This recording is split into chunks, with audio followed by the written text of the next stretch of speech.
ख्वाहिशें क्यों बेसब्र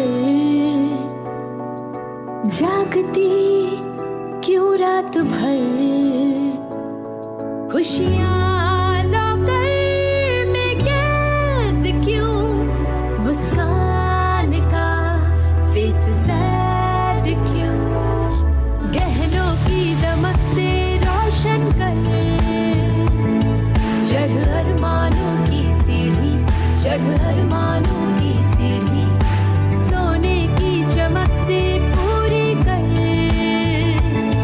सपनों की बेसीरी। फेडरल बैंक का डिजी गोल्ड ओवरड्राफ्ट एक अनोखा गोल्ड लोन प्रोडक्ट जहां आपका सोना रहे सुरक्षित और जरूरत पड़ने पर लोन मिले सोने की कीमत का 75% तक। अब ए से अकाउंट में फंड्स ट्रांसफर करने हो या बी से बिल पेमेंट, सपनों की हर ABCD होगी पूरी फेडरल बैंक डिजी गोल्ड ओवरड्राफ्ट के साथ।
Good evening, ladies and gentlemen, and welcome to another edition of Business Line's Knowledge Series. Before I introduce our guest today, I would like to start off with an audience poll that is basically the topic of today's discussion. Can we have the first poll up on the screen?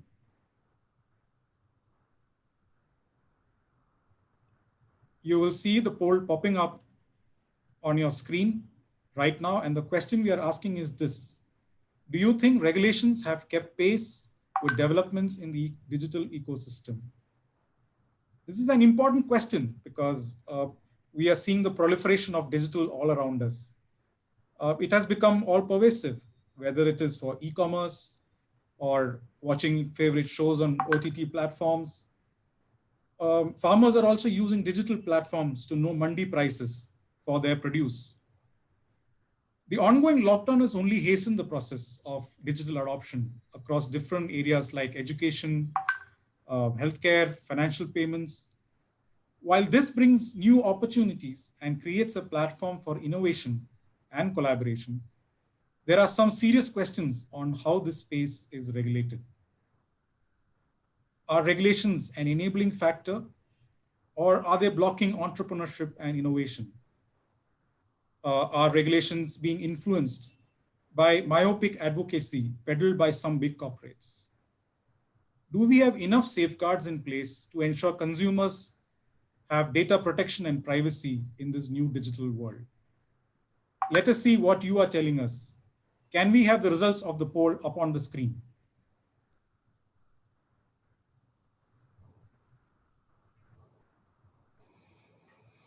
So vast majority, almost 66% are saying that regulations are not in place. So let's take this straight away to our guest today, Dr. R.S. Sharma, Chairman of TRAI. He's been at the helm of TRAI for the last 5 years, where he steered the regulation on multiple things, but especially on net neutrality. And before that, he was the Secretary of Department of IT. Dr. Sharma was also the Director General and Mission Director of UIDAI. Thank you, sir, for joining us today. So just to kick off this discussion, I would like to know your thoughts on whether the overall regulatory system is moving fast enough to deal with issues arising due to the disruption caused by digital platforms? Or are we burdened with the legacy system that's looking at new age problems with traditional mindset? Well, thank you, Mr. Thomas, for having me on this Business Line Knowledge series. I'm really privileged and proud to be here. And I think the question also is extremely topical because, normally regulatory systems in other sectors because these sectors are largely static in terms of technology and the processes that they are doing are fairly static. Therefore, the regulatory systems are also fairly static. Let's take power sector, for example. Now you have generation, you have distribution, you have transmission. So you have, very well laid out systems. However, there are, other areas where technology is changing fast, and therefore the products which are being delivered through the technologies, they are changing. For example, in India, telecommunication sector has undergone from a voice-driven system to a completely data-driven systems. There are newer paradigms like OTT and newer technologies like 5G and newer ways of distributing, stuff and content. Similarly, in the broadcasting sector also, there have been a huge amount of development and technology changing fast. Now, in these systems, obviously, there is always a lag in some sense, that things are moving very fast. And therefore, one feels that regulators are behind the technology curve and they are not able to, do justice with the systems. Either they end up regulating too much or they end up regulating nothing because the whole thing is so dynamic and changing. That's one issue which I think you have focused very rightly. The second one is that the whole basis and philosophy of regulation as to what should be regulated. Is everything to be regulated or nothing to be regulated? How much do you regulate? Whether there should be a balance between the, what is over regulation and what is under regulation. So I think there I would say that in general, regulation is a reactive process. Reactive in the sense that they are put in place in view of the marketing development. And the purpose of regulation is to ensure that there is a fair play in the market, there is a healthy growth of the sector, there is, consumers are getting justice, consumers are getting a fair, fair deal, and there are no predatory kind of behaviors by the industry, there are no market failures. So essentially, these are the overall objectives of the regulation. And in my view, in changing technology part, if you focus your regulatory principles on these overarching goals of consumer protection, protection of the industry, fair play, non-predatory, behavior, I think these should be the basic things which you should watch for. And if there you notice that there is a failure in the market, then you should come in. So I think you should have a minimal regulation in that sense of the term. You don't need to regulate everything, but what you regulate should be driven not by the specific technologies, it should be driven specifically by the principles. In telecommunication, it is important because if you start regulating, you should be a regulator, must be technology agnostic. Regulation must be based on principle. And we have from time to time issued number of regulations, orders and directives to deal with issues coming before it and provided the required direction to the evolution of Indian telecom market from a government-owned monopoly to a multi-operator, multi-service, open and competitive market. In general, technology in mobile sector has advanced almost in every decade.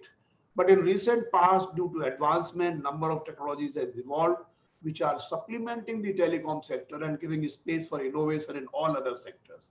The relationship among social, economic, regulatory, and legal systems are complex and require due consideration while coming up or making changes in regulatory framework.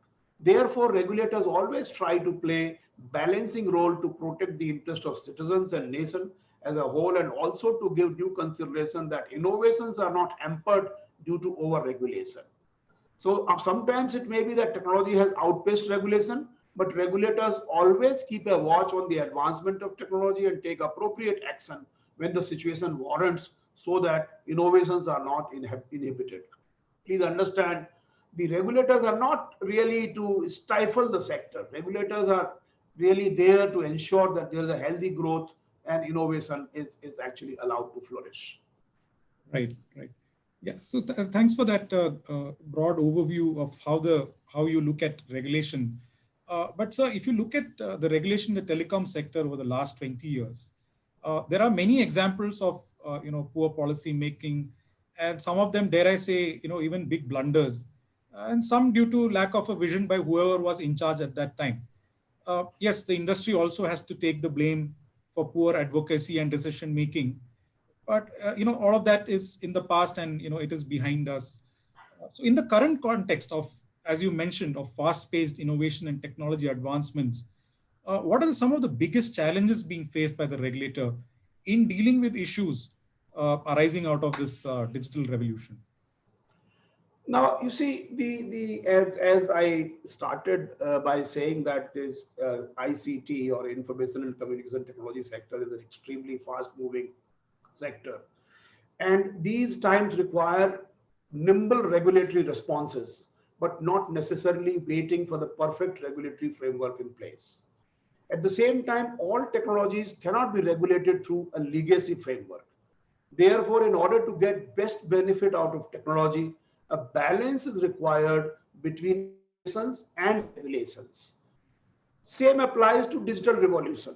Advances in technology are creating new social phenomena and business models that impact every aspect of our personal and professional lives, and which challenge the regulatory paradigms. Machine to machine communications, cloud computing, 5G, artificial intelligence, Internet of Things, and all these all are bringing further profound changes. Therefore, the digital revolution is putting forth challenges such as enabling and facilitating adoption of latest technologies and protecting people with enforcing regulation, but at the same time ensuring fair markets while allowing new technologies and businesses to flourish. Abandoning ineffective practices and standards with adoption of new ones as circumstances change is another regulatory challenge in the digital arena. The regulators always ensure that the regulations maintain proper balance between public good and private needs. Further, voluminous data is being generated whenever a user meets these digital ecosystems. Since data is ubiquitous in the world today, the issue of protection of personal data of the users is a matter of deep concern for everyone. TRAI has already given its recommendations on privacy, security, and ownership of data in the telecom sector in July 2018. The government has already placed Personal Data Protection Bill 2019 in the parliament. However, data security and protection need continuous evolution. So I think that is one of the biggest challenges, as you sort of asked, the data protection, data privacy, and to ensure that all these new innovations are not really, they do not cause any consumer harm. Right. So that leads me to my next question, sir. I mean, if you talked about data protection and privacy laws, we started talking about this data protection law in 2017. Committee was set up under Justice B.N. Krishna. Now it's over 3 years. We are yet to see the law enacted. And, even TRA has come out with a recommendation 2 years back. During this time, number of broadband users in India has doubled from 310 million to 660 million. Average data user per month per user has tripled from 4 GB to 12 GB. Big tech companies like Google and Facebook, and they have many lawsuits against them for breach of data and privacy rules in other countries, have announced big investments in India. As all of this is happening, but we still don't have laws in place. Isn't this a case of where regulation has not kept pace with developments in the industry? I would not really, agree with that assertion that the regulation has not kept pace.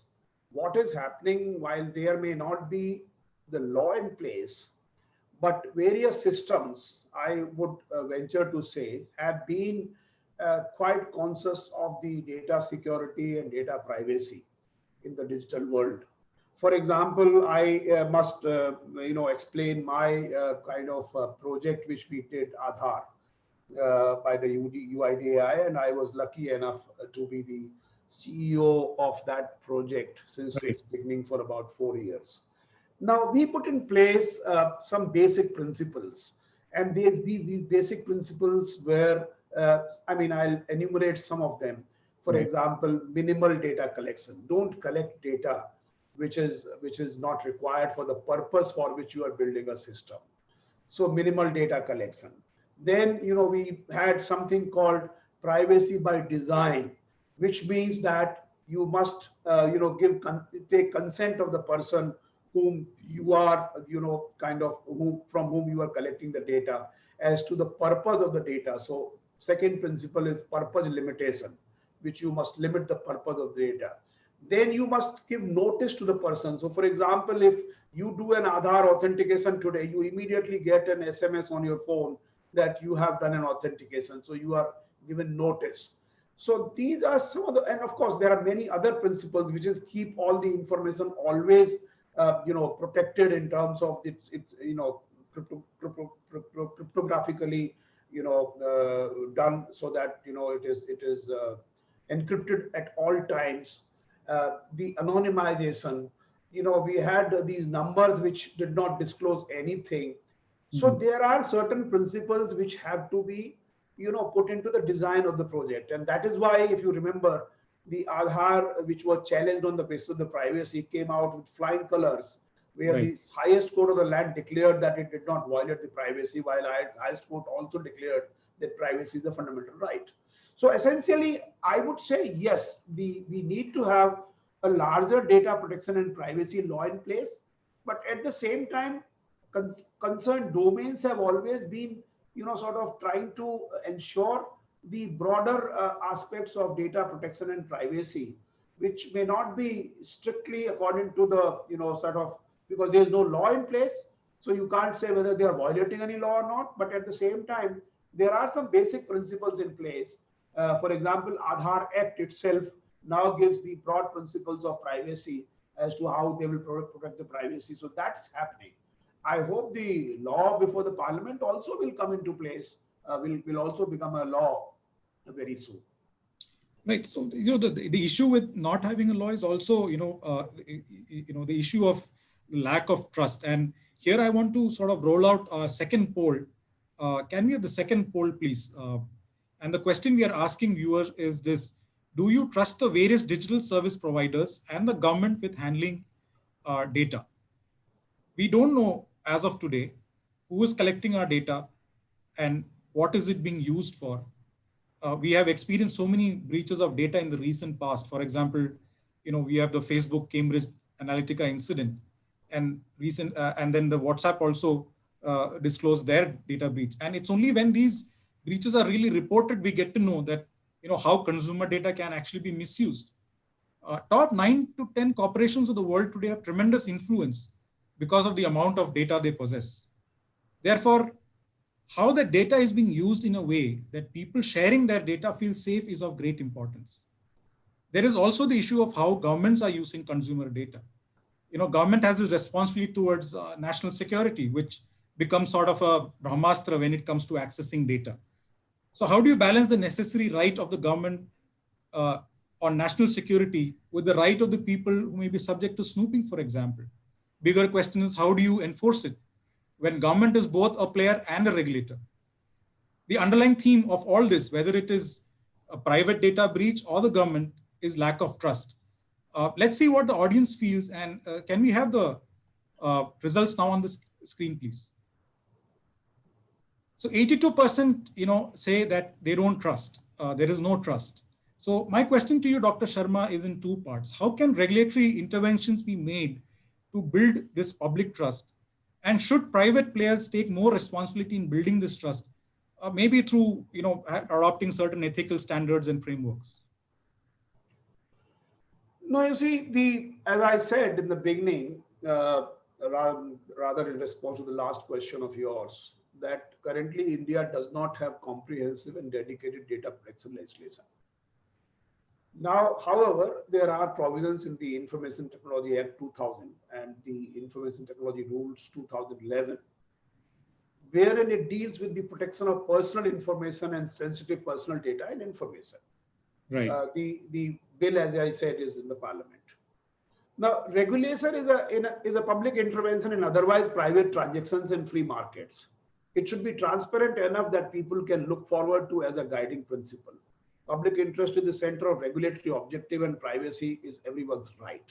Fully secure, unbreakable encryption allows citizens to feel confident in communicating and exchanging data and information with each other and supporting people and organizations.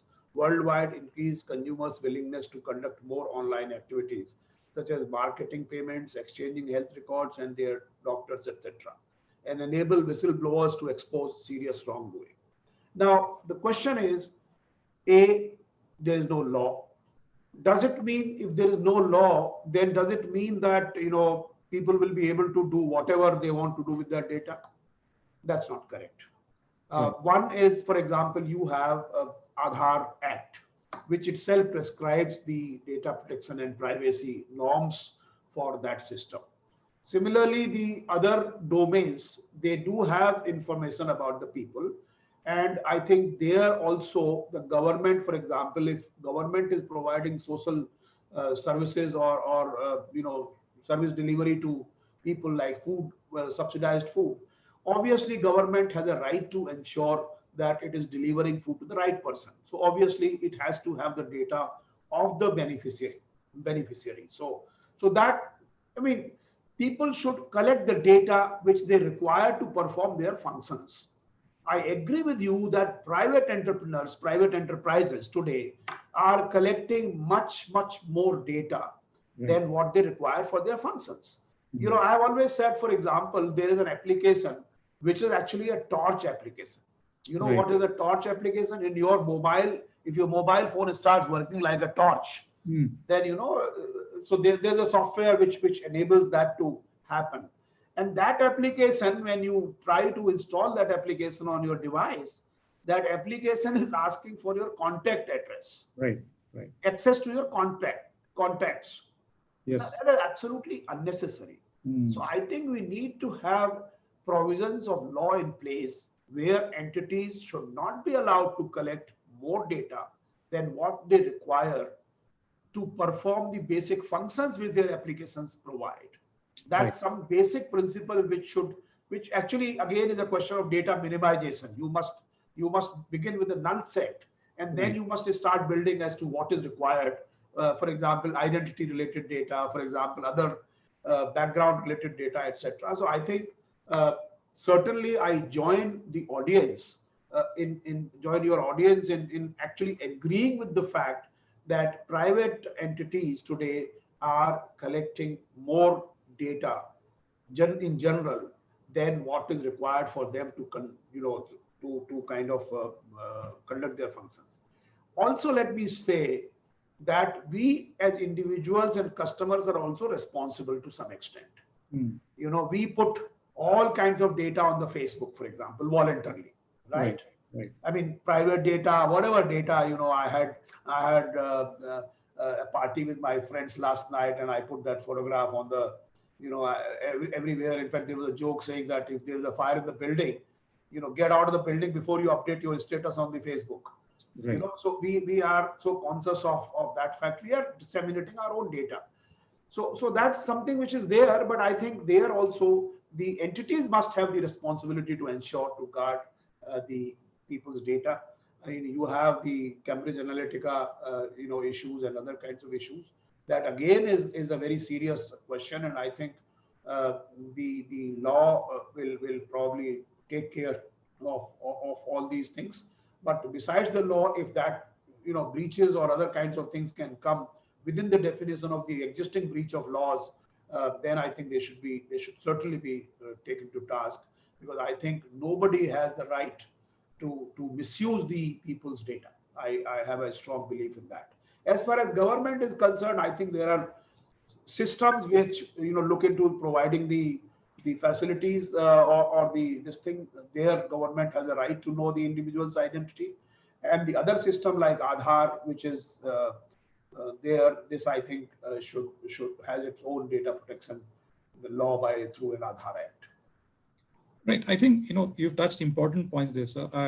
One of the things which also one of our viewers, Mr. Yaram Raju, has highlighted is that when it comes to internet users, a lot of people are coming to the internet consumption space for the first time, so they don't really understand when they say I agree with the terms and conditions of a service provider. Like you took the example of the torch, right? If I don't agree, I cannot use the torch. Similarly, there are other apps which I do, as you said, I have to give my contact details, call records. If I don't agree, I can't use that app, right? So consumer awareness is very low. So should there be some sort of a concerted effort by the regulator or through the industry to create awareness? These are the pitfalls of using of being in the digital space. And on the government side, sir, even on the current privacy law which is being under discussion, almost there are a lot of provisions to protect data, but government has the sweeping power, or so it seems, in a way to say that under national security I can do whatever it wants. So that is also a little bit of uncertainty there, because it's not clearly spelled out under what circumstances you can use my data, or under what circumstances you can put me under surveillance. So I think on both these fronts, if you can have some clarity, I think it will go a long way in. Well, Mr. Thomas, thank you very much. I think again, Mr. Raju has pointed out something very, very important. I must say two things. One is that it is not only the people who are at fault; it is also the companies who are to be blamed. For example, the terms and conditions, if you may like to put it that way, they are very long, written in absolute legalese. Look at when you go to the Apple or any other company, and then you say these are the terms and conditions, and you have no option but to I agree. And there are 200 pages of legal text which is written, and I don't think even a lawyer will be able to understand that. So, and in that text, if you actually go, they would have taken all your permissions. You permit them to share the data with their partners, with their whatever business entities, etc. So virtually you have given all your rights on your data, which is so bad. But then so therefore that's one part. Second part is that people are also, yes, you are right, people are also not aware, and therefore there is certainly a need in the digital system, in the digital ecosystem, to make people aware. Please understand that in a physical world, when you exchange data, you exchange some paper or you do something, some written stuff. Here you are exchanging data, and that is in form of electrons, and they are flowing everywhere, and your data goes without your notice. So that's the serious problem. Yes, there is a need for a consumer awareness, but at the same time there is a need to limit, to sort of ensure that the entities, the application providers, they actually provide to the user in a very common language, understanding language, as to what their conditions for use of their data is. That's number one. Number two, I agree with you. You see, it's very easy. Today, what has happened is that these applications, because today the world has become mobile-centric world. Everybody is putting applications on the mobile, and you are using it. And therefore, the mobile devices in a way have also become a gateway to the internet. Right. And these applications are now becoming the gatekeepers to the internet. And these applications becoming gatekeeper, they are the ones who are prescribing that if you don't agree with this part, I will not allow you to proceed further. So that's another problem which we see in these applications. So I think there is a you don't need to actually just ensure that the internet is an open platform.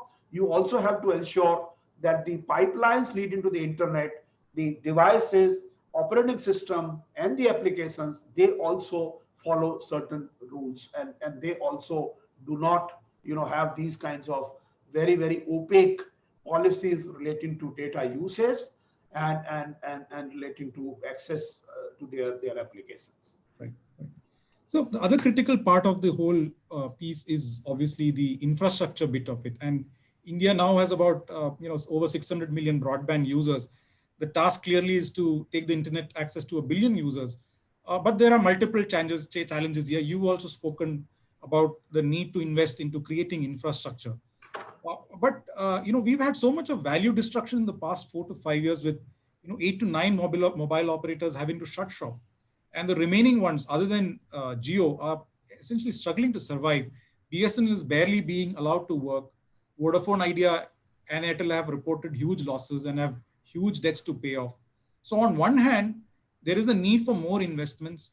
And on the other hand, most of the telcos are struggling. So who's going to make these investments? So is this a cause of worry about affairs in the telecom sector? And is there anything that can be done to sort of incentivize infrastructure build out in these circumstances?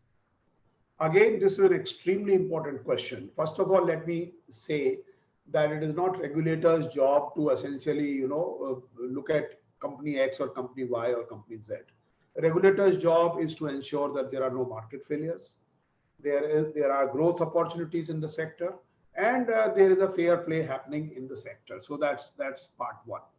Secondly, I think what is important is I am not one of those persons who believes that telecommunication sector is the one which is going to sort of die or become less important. In fact, on the contrary, I feel, and especially after this pandemic, during this pandemic, you must have seen that telecommunication is the only sector which actually is the one which has become the lifeline of the whole country.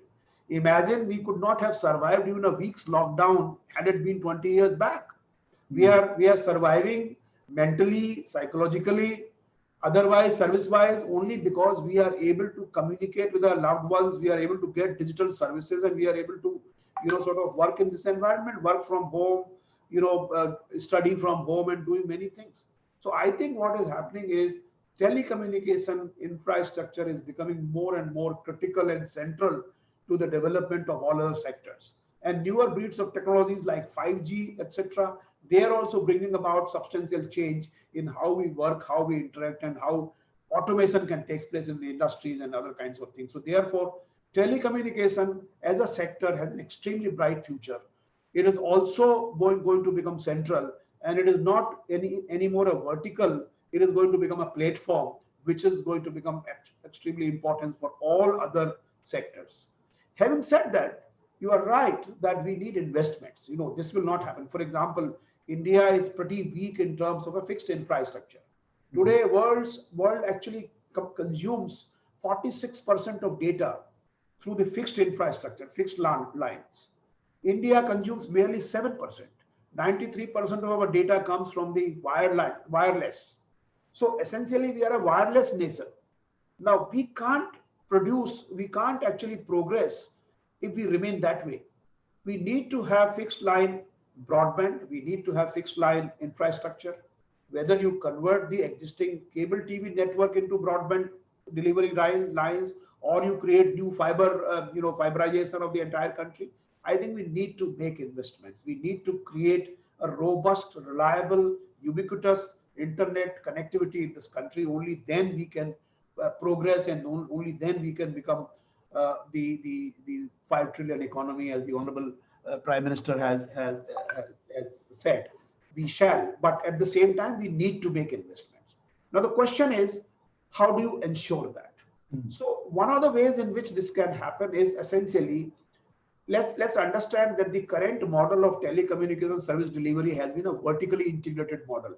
whereby the same telecom service provider provides infrastructure, provides, consumer services, from the production to consumption. It's a single entity. Right. I think we now have had virtual network operators also in between, but I think there is a need to further unbundle, and so as to make, but basically split this whole service provisioning into multiple kind of entities, and multiple entities or multiple bodies can provide. And this will actually ensure that, for example, infrastructure providers, recently TRAI has given recommendations to the government as to the infrastructure providers must not only be providing the passive infrastructure, they can also provide active infrastructure. So that can be used. So the whole thing, there could be network providers, there could be infrastructure providers, there could be service providers. So I think this way we believe that there will be investment in the sector, and I'm sure, because this is a very shining sector which is going to grow further. I'm very sure that investment will come. Number one. Number two, government policies have also, for example, new digital communication policy 2018 actually talks about how not only what needs to be created, but how to create it. It provides a strategy for doing all that, and that actually will ensure that we have substantial investment in the sector, because the services are going to be bought. Here is an industry where the problem is not of marketing, not of consumption of services. It's where if you produce more, people will consume more. Today you are producing 10 times more data than what you were doing a couple of years back. People are consuming it. So that's how it is going to happen. So it's a sunrise sector. It will continue to be a shining sector in near future too. Right. So you touched upon having new categories of players. So are you seeing a situation where new players will come in and emerge here instead of just having? So right now we just have 3 and 1 PSU who are basically providing the infrastructure and services and everything. So do you see a situation where you'll have multiple players coming in? In fact, already multiple players have come in. There are tower companies which have come in. There are fiber companies which will come in. So there are multiple players which will come in, because they will get their return on investment on the basis of what they provided as an infrastructure as a service. Some people will provide this just as a service. They will have their infrastructure which will be shared among various service providers. So these things have already started happening. India was the first country in the world which actually started tower sharing, and today the average tenancy on a tower is about more than 3. It's between 3 and 4. So actually we are the one nation where innovation in that sector in sharing part has come in. And I have always believed that it is possible to share at the back end while compete at the front end. So while you may provide different services, but you can just continue to share the same fiber at the back end, which is wonderful. And fiber, as you know, has more or less unlimited capacity to transmit data. So you are saying there is no undue cause of worry for the stress which is being reported in the telecoms, the huge debt, the losses that is being happening. There is no cause of worry because the consumption itself will drive new usage and new applications and new kind of service providers. That's the sum. No, don't put words in my mouth. I've never said that there's no cause of worry. I mean, ultimately, the telecom space is being managed by very smart businessmen, and companies are being managed by them. So I'm really nobody to really make any kinds of forecasts about how it is going to go. It's a market after all, and it's a free market. So how things are going to go, I cannot say. The only thing which I'm making, the only assertion which I'm making is that here is a sector which is going to become more and more important, and I think more and more critical for the economy as a whole. And therefore, this sector is the one which is going to drive the entire ecosystem, entire economy, entire manufacturing process, communication process, health sector, agriculture sector, payment space. Everything is on the telecommunication infrastructure. If you remember the Digital India program, which the Honorable Prime Minister launched about 5 years back on 1st of July 2015, that program, there are 3 pillars, 3 broad areas. One is digital infrastructure as a utility to citizens, the first part. The second is software and services on demand, which is basically this infrastructure. There will be software and services riding on this infrastructure. And third is citizens empowerment. the awareness and the other empowerment which you spoke about. Right. And therefore, I think the infrastructure, digital infrastructure is extremely critical. And this is where I think we will see a lot of action happening. So the other issue which I would want to get your insights from a consumer point of view is the issue of quality of service. And here we are ruling out a third poll.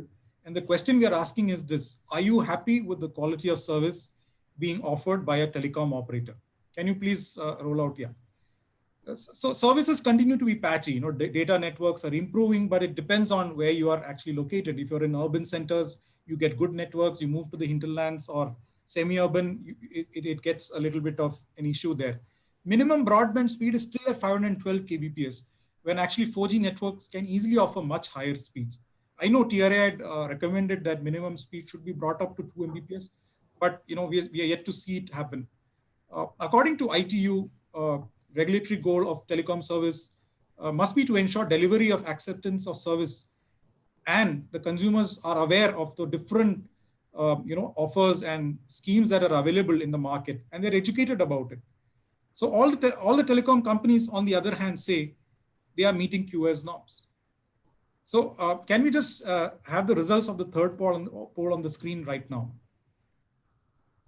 So 69% agree that they are not happy with the current quality of service that's being offered by telecom operators. So Dr. Sharma, is there a disconnect between what's on paper when telecom operators say that they comply with all QoS norms and the reality out there? And you yourself said earlier this year that you're not happy with the quality of service. So should we sort of review this QoS norms more regularly and make it more stringent so that at the end of the day, consumers get the kind of service that one deserves? Again, I think quality of service is extremely important issue which you have pointed out. Now, one is that we had actually made substantial changes in the quality of service norms a couple of years back, wherein the quality of service was being measured overall, the overall number of call drops. So if there's a global call drops of 2%, we were saying that everything is fine. Now we said that this particular thing has two problems. One is the spatial problem, which means that suppose in a whole area, one city you have 100% call drops and other places you have 99%, only 1%, then still you can be 2% and you are fine. So that's not a correct thing. Secondly, there could be some area where there could be a shutdown or there could be a problem, and that problem is not rectified for a long time, and still it can come within that 2%. So that's another problem. So we actually set out to do a review of the entire QoS paradigm, right. And we actually introduced a new QoS norm, where we took care of the this spatial and temporal kind of both these distortions. Spatial as in some area remaining without internet for a long time, without service for a long time, and temporal means some particular defects remaining unrepaired for a long time. Right. Now these QoS norms have come into place, and we are monitoring those norms. So that's something which is happening. Those TSPs who do not follow these norms, we are putting financial disincentives to them. So that's is happening in some sense. However, the question of the dissatisfaction is a larger perception question, as also a question how people feel about these services. The 4G VoLTE services have also brought in some new issues. For example, you may have a complete call blank without a call drop taking place. So suddenly, when you are talking, suddenly you will find that there is a blank period, and thereafter again the call comes back. So these are some of the new kind of things which also we have tackled. So we have introduced those new parameters also. But let me take you to the larger issue. The larger issue actually is the fact which I mentioned to you, that we are a wireless nation. So what is happening is that if we had a fiber infrastructure, if we had more fixed line infrastructure, then this whole issue of using your Wi-Fi, for example, we have now allowed companies to use the Wi-Fi. Suppose there is a Wi-Fi network in the house, and I'm coming from outside, and then, people are, finding that, I can use that Wi-Fi connectivity to improve my call quality. So you can have voice over Wi-Fi also is allowed. Right. So, but essentially what is required is essentially more fixed line infrastructure. Also, there is another problem. Another problem, which is, I mean, this is a larger question actually, but I don't know how much time you have. The other problem is people just want connectivity without the connectivity infrastructure. They don't want, they think towers will create cancer, and therefore, we don't want towers around us. So it's like saying that you don't want your servants to live around you, but you want servants all the time. Right. This is another problem which we have. And last problem is actually in building issues. So while you may get good connectivity outside, but in buildings, actually, when you have high-rise buildings, what had happened is that these builder guys had actually contracted one particular operator. Right. So that particular operator had laid the infrastructure. Now that operator says, or the building guy says, no, if somebody else is coming, I will charge money from you. Right. That's so funny and so tragic that you see you are, basically excluding your residents from getting the services.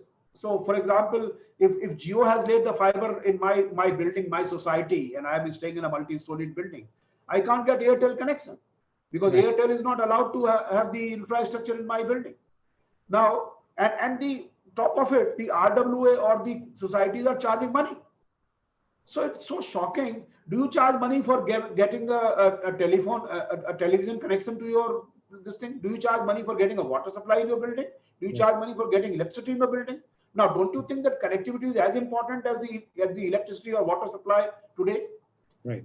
I think again there is a perverse pricing, perverse kind of incentives which have happened somehow traditionally, whereby rather than inviting the telcos to put infrastructure into their buildings and actually incentivizing them, the RWA or the builders are actually charging premium from them to provide services. And obviously, if there are 100 guys in the building, the service provider is not going to give you 1 lakh rupees per month because he doesn't get that much of money from them. Right. So there are all kinds of constraints of infrastructure, constraints of tower not being allowed, constraints of in-building problems. At the same time, larger issue of not having fixed line, connectivity at a larger scale in our country. So we have about 10 minutes left, sir. I would like to take up some audience questions, and I would like to start off with Radhika Mervin's question. She's asking, what recourse does the consumer have if his or her private data has been misused? Can the regulator have a redressal platform? Well, I think you are asking the question to a wrong person, Radhika.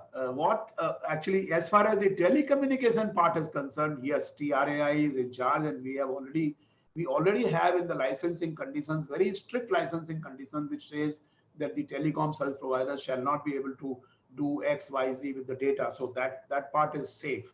And I think we did not have, or we have no complaints as such of the telecom company using or misusing your data. Of course, we sometimes hear these complaints that these unregistered telemarketers end up getting the data and making calls to them. But then one is never able to figure out as to how they got the telephone numbers of various people. And there also we have put in place some mechanism to ensure that even telephone numbers are not allowed to go to the private. Numbers are not allowed to go to the private fellows. With regard to the other data breaches and other data thefts or misuse, etc., I think we started the discussion, in fact, from the data itself, and we said that there are provisions in the IT Act which can be of some recourse, but at the same time a larger framework, the data protection law, which actually puts penalties on the data controller in case they breach the conditions of storage, transmission, etc., and uses of the data. That part will be coming in that. So till then, I think you have the recourse to the other laws. For example, if Aadhaar does it, Aadhaar is responsible. UIDAI, if is made responsible with fines in the Aadhaar Act itself, its employees, etc. So I think one will have to have accountability in place through a legal framework in order to ensure that your data breaches and the damage done to you because of that is compensated adequately. Right. So next question is from Mr. Om Prakash. He says recent regulation of Chinese app and government order to BSNL to not use Chinese product on their 4G development is seen to create some issues in telecom or digital sector. So how can India continue its digital development without cheaper Chinese imports, especially when it comes to 5G? Uh, is that something, would you like to address that, sir? I mean, on this. Well, I think this is not an area, this is not something which I deal with, and therefore I will not like to comment on this. But at the same time, let me say that we have been very conscious of the fact that in order to ensure our digital sovereignty, in order to ensure, there's a whole chapter in the next new digital communication policy, which essentially says there are three areas. One is Connect India, Propel India, and Secure India. And Secure India is the one where we are talking of, digitally securing India. The TRAI has given recommendations 2 years back on the issue of domestic manufacturing of telecom equipments. And we have given detailed recommendations to the government as to how we can actually create an ecosystem and how we can accelerate because I believe that development of the telecom equipments which are used in the networks and at the back end, they are extremely strategic. That requirement is extremely strategic. It's not really a cost issue. It's actually a strategy issue and security issue. And therefore, it is important for us to ensure that we produce domestically these instruments. Government has given and is giving the necessary incentives. If you see we have had a success story in manufacturing of the headsets in this country in the last couple of years. So I think there we have achieved success, huge success. And now I think we should pay our attention to the domestic manufacturing of larger telecom equipments which are used in the back end of the networks. Right. Next question is from Mr. Pradeep Sukumar. He asks, does TRA contemplate any special policy for rapid broadband penetration in relatively underserved and remote areas of the country? For instance, satellite broadband. And you spoke about fixed line network not being there. So is there any way to address this issue through regulation? I think it's an extremely important question because the whole idea, the whole purpose of the Department of Telecom and TRAI and other systems is to ensure that we have ubiquitous broadband connectivity. So that's one. TRAI has been very conscious of this fact since last so many years, and we have been recommending as to what should be the policy framework in place. So, for example, I have 3-4 part. One is the broadband through cable television is one which I explained to you. Second is essentially, ensuring that you have BharatNet BharatNet is an extremely important program of the government of more than 1 lakh crore, and it seeks to connect all the panchayats with fiber, cables. So therefore, we should accelerate the implementation of the BharatNet and ensure that connectivity reaches to each panchayat. We have about 600,000 villages and 250,000 panchayats. So that's one. Thirdly, we believe that we should have an open sky policy whereby satellite broadband should be made available to wherever it is required. There are many areas in our country where we are not able to lay fiber, so to say, and we should be able to provide broadband through satellite. Currently, the price of the broadband through satellite is more, and that is not so much more because of the inherent issues. In fact, now you have satellites which are high throughput satellites, which are LEOs, low Earth orbit satellites, medium Earth orbit satellites, which can actually deliver broadband at a much lesser this thing. I think we need to have some policy, issues dealt with. And recently, if you remember, the Honorable Prime Minister announced about the ISRO's, able to do a private kind of collaboration. And I'm sure the broadband availability through satellite will be one of those steps which will improve the connectivity. And we also had given recommendations relating to Wi-Fi access network, which is essentially enabling whatever points you have got, the fixed line points, they could be actually charged and lightened up to provide Wi-Fi connectivity on a shared basis, on an interoperable basis, like we have the UPI framework. We wanted to have a similar UPI type of framework in the Wi-Fi exit network interface, WANI we call it. So that's also a recommendation which is pending with the government. And I think these steps together will probably be able to, for example, if you have the broadband through cable television, you have 100 million cable television homes in this country. And if 100 million cable homes will certainly get a very reliable and robust connectivity with a little bit of upgradation of these cable TV networks. And also wherever they pass through, for example, a cable TV line passes through many of these shops and establishment, those could actually get energized through the broadband. So I think that's a very, very effective mechanism. And I'm sure the Department of Telecom is working on that proposal. So we think, and actually our connectivity status in terms of the overall part is not extremely good, because we are at 134 position on the information and ICT index of the ITU, as you know. So we need to go up that ladder, and these are some of the steps which we can ensure to actually achieve that goal. Thank you. So one question is from Mr. Ranjit Jha. He's asking, once the PDP bill is approved by the Parliament, whether the regulations under financial, IT, telecom, e-commerce domains, will it all be subsumed, or will these regulations continue to exist separately? And dovetail to that is also a question, there are multiple regulators as of now regulating the financial, telecom. And when we talk about digital ecosystem, there are various aspects to it. So should there be more interaction or more coordination between various regulators going forward? Well, on the first question as to whether all other regulations and other sort of laws will stand subsumed or not, my understanding is that once you have a law passed by the Parliament which is applicable throughout the country, I'm sure the basic principle of that law will work. But one does not know, because it's always there. Sometimes the law says, notwithstanding anything contained in any law for the time being enforced, this is what is going to happen. Or alternatively, it also says that this will be supplementary to others and not really overriding them. So I'm not very sure as to how this whole thing will work. My sense is that the data protection law is going to put in place a larger framework, and within that framework, every sector has to work. Of course, the issue that if a particular sector needs a little more, more robust handling of the data or more sensitive data, then what kind of, whether the additional sort of restrictions or regulations should be put in place. For example, health data is extremely sensitive data.